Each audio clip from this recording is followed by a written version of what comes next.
কুষ্টিয়া জেলা পরিষদের 9 তলা বিশিষ্ট একটা বিল্ডিং এর দোকান বরাদ্দের অনিয়ম সম্পর্কে প্রধান কার্যালয়ের নির্দেশনা অনুযায়ী আমরা একটা অভিযানে আসছি। এই বিল্ডিং এর প্রথম থেকে পঞ্চম তলা পর্যন্ত কিছু মার্কেট দোকান আছে, যেখানে 252টা আমরা দোকান পাইছি। ষষ্ঠ তলায় হচ্ছে জেলা পরিষদের নিজস্ব অফিস, সপ্তম তলায় আছে কুষ্টিয়ার বিআরবির অফিস, অষ্টম ও নবম তলায় প্রাইভেট বিশ্ববিদ্যালয়, লালন ও কলা বিজ্ঞান ও প্রযুক্তি বিশ্ববিদ্যালয়, আর পুরো ছাদে একটা মসজিদ আছে আর সোলার পয়েন্ট আছে। আমরা রেকর্ডপত্র সকাল এসে রেকর্ডপত্র চাইছি, রেকর্ডপত্র তারা সবগুলো গুছাচ্ছে। আমরা কিছু রেকর্ডপত্র দেখছি, একটা রেকর্ডপত্র দেখছি এবং রেকর্ডপত্র অনেক আগে। আর মূলত যারা এখানে কর্মকালীন সময়ে দায়িত্বে ছিলেন তারা কেউই এখানে বর্তমানে কর্ম নাই, তারা সবাই বদলি হয়ে গেছেন। এখানে যারা আছেন তারা পরবর্তী সময় আসছেন, যেখানে রেকর্ডপত্র আমরা আস্তে আস্তে কাজ করতেছি। ওয়ালটন এখন দেশের সীমানা পেরিয়ে পৌঁছে গিয়েছে 50টিরও বেশি দেশে।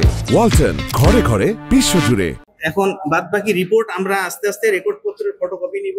রেকর্ডপত্র ভিত্তিতে পর্যালোচনা করে আমরা আমাদের হেড অফিস বরাবর একটা প্রতিবেদন দাখিল করব। প্রতিবেদনটা হেড অফিস থেকে আমাদের কমিশন যেভাবে নির্দেশনা দেয় আমরা সেইভাবে আশা করি প্রয়োজনীয় পদক্ষেপ নিব।